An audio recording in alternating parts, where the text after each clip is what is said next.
Friends, welcome back. तो friends, अभी की न्यूज है, इंडिया के गेहूं बैन के फैसले से शक्तिशाली देशों की टूटी कमर। यूएई के लिए ये बोला इंडिया। देखो भैया क्या हुआ है। तो वही लग रहा है मुझे कि जो वीट की प्रॉब्लम है बहुत कंट्रीज को फेस करनी पड़ रही है। यूएई शक्तिशाली देश नहीं है, उसका साइज देखिए फिर आपको पता लगेगा कि वो मतलब साइज बहुत ही छोटा है। और शक्तिशाली में ऐसा कुछ नहीं है कि बड़े सारे इन्वेंशंस हो रहे हैं, ऐसे कर रहे हैं, ऐसा कुछ खास नहीं है। वो ठीक है कि दुबई वगैरह है, उनके पास फाइनेंशियल है, मगर शक्तिशाली वाली बात नहीं है। चलो देखते वाले न्यूज सुनते हैं। तो वीडियो शुरू करते हैं। वीडियो शुरू करने से पहले अगर आप चैनल पर नए हो और आपने अभी तक सब्सक्राइब नहीं किया है तो जल्दी से पहले सब्सक्राइब के बटन और बेल आइकन को क्लिक कर लो ताकि आपको हमारे सारे न्यू वीडियोस के नोटिफिकेशन मिल जाए जैसे हम अपलोड करें। अगर आपको वीडियो पसंद आता है प्लीज लाइक एंड शेयर। चलिए शुरू करते हैं।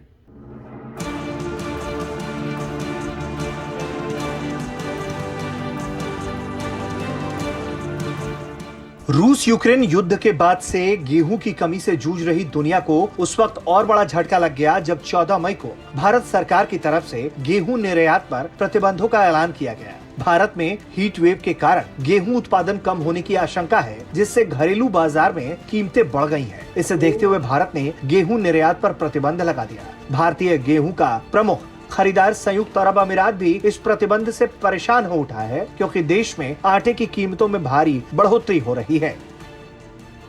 यूएई के स्थानीय उद्योग के व्यापारियों का कहना है कि दुनिया के दो प्रमुख गेहूं उत्पादकों यूक्रेन और रूस में युद्ध के कारण यूएई में इस साल गेहूं की कीमतें लगभग 10 से 15% बढ़ी हुई हैं। अल आदल ट्रेडिंग के अध्यक्ष और प्रबंध निदेशक डॉक्टर धनंजय दातर ने यूएई के एक प्रमुख अखबार से बातचीत में कहा है कि युद्ध के कारण रूस और यूक्रेन से वैश्विक बाजार में गेहूं नहीं आ रहा। भारत के गेहूं प्रतिबंध पर उन्होंने कहा कि भारत सरकार ने महसूस किया कि बहुत मांग है और देश में गेहूं की कमी हो सकती है, नतीजतन कीमतें भी बढ़ सकती हैं, इसलिए उन्होंने निर्यात पर प्रतिबंध लगा दिया। डॉक्टर दातर का कहना है कि भारत ने आश्वासन दिया है कि प्रतिबंध के बावजूद वो यूएई और सऊदी अरब को गेहूं की आपूर्ति करेगा, लेकिन अभी तक किसी व्यापार समझौते को मंजूरी नहीं दी गई है।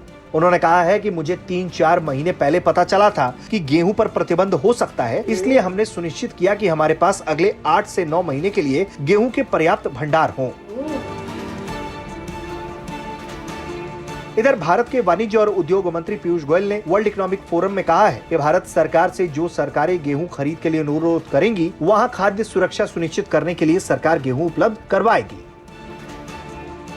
साल 2020-21 में यूएई ने भारत से 3,30,707.74 मीट्रिक टन गेहूं की खरीद की। वो भारतीय गेहूं का तीसरा सबसे बड़ा आयातक देश है। डॉक्टर दातार का कहना है कि भारत से गेहूं नहीं मिलता है तो यूएई को ऑस्ट्रेलिया से गेहूं आयात करना पड़ सकता है। उन्होंने कहा कि यूएई के लिए पाकिस्तान भी गेहूं आयात करने के लिए एक वैकल्पिक देश हो सकता है, लेकिन वहाँ भी गेहूं की फसल पर्याप्त नहीं है। पाकिस्तान के पास गेहूं का स्टॉक भी कम है, तो इस हिसाब से यूएई के पास बस एक विकल्प ऑस्ट्रेलिया बसता है। हालांकि भारत ने अपने मित्र देश यूएई को पूरी तरीके से आश्वासन दिया हुआ है कि वो हर हाल में यूएई की जरूरत को पूरा करने का काम करेगा।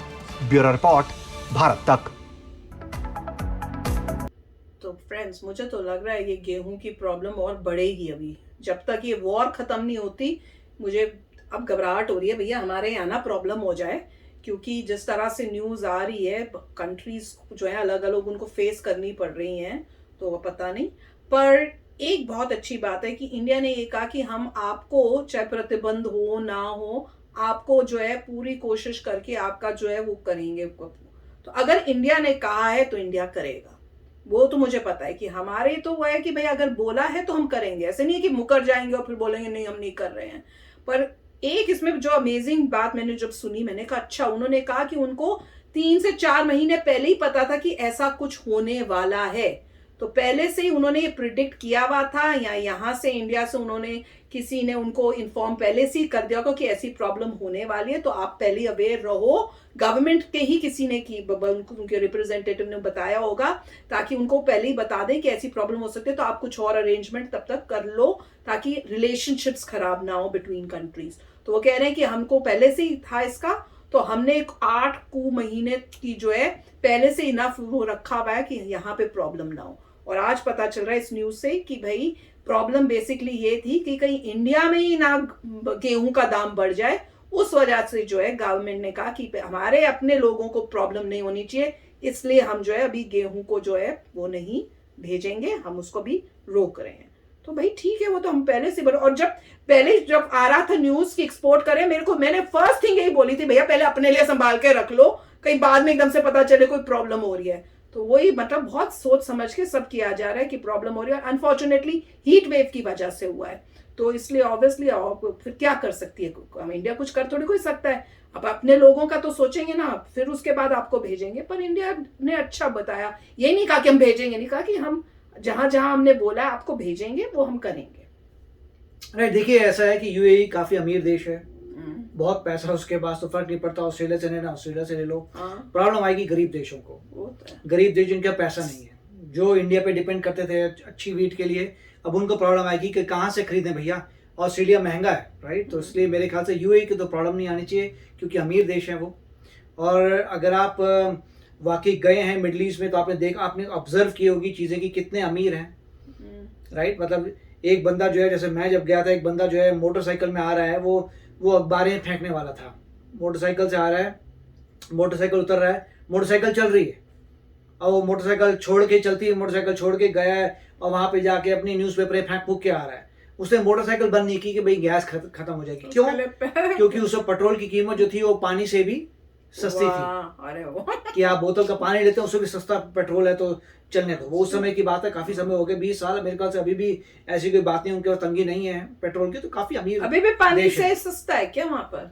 ऐसे पानी तो डेजर्ट है, तो डेजर्ट में पानी की तो प्रॉब्लम आएगी। तो मतलब उनका वहाँ पे अभी भी पेट्रोल जो है पानी से सस्ता होगा मेरे ख्याल से। और दूसरी पॉइंट ये है कि अगर आप ये फुटेज जो देख रहे थे, उसमें पता नहीं कितने लोगों ने ऑब्जर्व किए नहीं की फुटेज, क्या कि इसमें ये समझ नहीं आया कि लोग जो हैं जूते लेके उस जो वो गेहूं के ऊपर क्यों जा रहे हैं। अच्छा, तो आप देखेंगे जूते पहने हुए हैं, जूते लेके जा रहे हैं और यूं कर रहे हैं, जूते लेके पूरा काम कर रहे हैं। तो वो भी मुझे सही नहीं लगा कि, और जैसे मतलब पूरी की पूरी रोड के साइड में पूरी आपने वीट रखी हुई है और आप जूते लेके ऊपर चढ़ रहे हो और ऐसे कर रहे हो। तो मेरे ख्याल से यहाँ पर भी बताइए, जूते पहने थे कि हो सकता है कि इस जूतों के ऊपर जूते चप्पल नहीं, जूते जैसे होते ना प्लास्टिक का वो लगा लेते। मेरे को तो ये आप अगर आपने ऑब्जर्व किया तो देख के बताइए कि क्या चक्कर है कि मतलब जूते चप्पल लेके आप जा रहे हैं वीट के ऊपर और ऐसे करके, मतलब वो ठीक है कि आप जैसे प्रोसेस करें, मगर जूते चप्पल पहन के कौन जाता है वीट के ऊपर? या फिर बाद में धुलेगा क्या? बाद में से ये, मगर धुले भी तो भी मुझे पता नहीं कि कोई धुले भी तो भी बंदा जो है जूते चप्पल लेके नहीं जाएगा अनाज के ऊपर, राइट। अनाज जो है सेक्रेट चीज है, अनाज के ऊपर कोई इस तरह से पैर लेके नहीं जाता। तो ये मुझे पता नहीं क्या चल रहा है, तो देखा ये मैं ऑब्जर्व करके मुझे समझ नहीं आ रहा था कि हो क्या रहा है। मगर एक बात तो सही है कि चाहे आपका यूएई दोस्त हो, मगर फिर भी आपने बोला हाँ भाई देंगे, मगर जब आपकी अपनी कंट्री में शॉर्टेज होगी तो आप क्या करेंगे? आप अपनी जनता को थोड़ा ना बोलेंगे देखो भाइयों सॉरी मैंने प्रॉमिस किया था तो आपको मैं भूखा रखूंगा मगर दूसरे को दूंगा, तो पॉसिबल नहीं है। अपना तो देखेंगे, उसके तो आपको पहले बोलना पड़ेगा देखो भैया हमारे पास नहीं है, पहले अपना अरेंजमेंट करेंगे, फिर तुम्हें वादा किया था प्रायोरिटी पे तुम्हें देंगे। नहीं पर ऐसे बोलेंगे तो रिलेशनशिप्स खराब होते। बोलते रहो कि भैया हाँ देंगे, पर रिलेशनशिप मत खराब। उनको भी पता है अगर इंडिया ने एक्सपोर्ट बैन कर दिया तो इंडिया ने क्यों एक्सपोर्ट बैन किया कि हमारे अपनी शॉर्टेज हो गई भैया। बताया उनको भी, अगर तुम खुद नहीं खा पाओगे तो क्या होगा, और वो हर बंदे को समझ आएगा। क्योंकि उसको बोलो क्या तेरे में अगर तेरे प्रॉब्लम आ गई तेरे बच्चों में तो तू क्या छोड़ के हमें देगा? नहीं देगा ना। तो वही कॉन्सेप्ट हर जगह हो रहा है। तो जियो पॉलिटिक्स कॉम्प्लिकेटेड है, मगर एक बात उन्होंने अच्छी की तो आपको प्रायोरिटी देंगे। जैसे ही हमारी सिचुएशन सॉल्व होती है हमारा आपको प्रायोरिटी देंगे, आपको पहले देंगे क्योंकि दोस्त हैं, मगर हमें अपनी डोमेस्टिक सिचुएशन पहले सॉल्व करनी है। अच्छा वीडियो था, वैसे बहुत ही अच्छा वीडियो था। तो चलो फ्रेंड्स चलते हैं, मिलेंगे नेक्स्ट वीडियो में बहुत ही जल्द। Till then take care and bye bye. तो अगर आप मेरे इस चैनल पे नए हो तो जल्दी से सब्सक्राइब के बटन को हिट करो और बेल आइकन को क्लिक करो ताकि आपको मेरा जब नया वीडियो मैं लगाऊं आपको उसके बारे में जल्दी से पता चल जाए।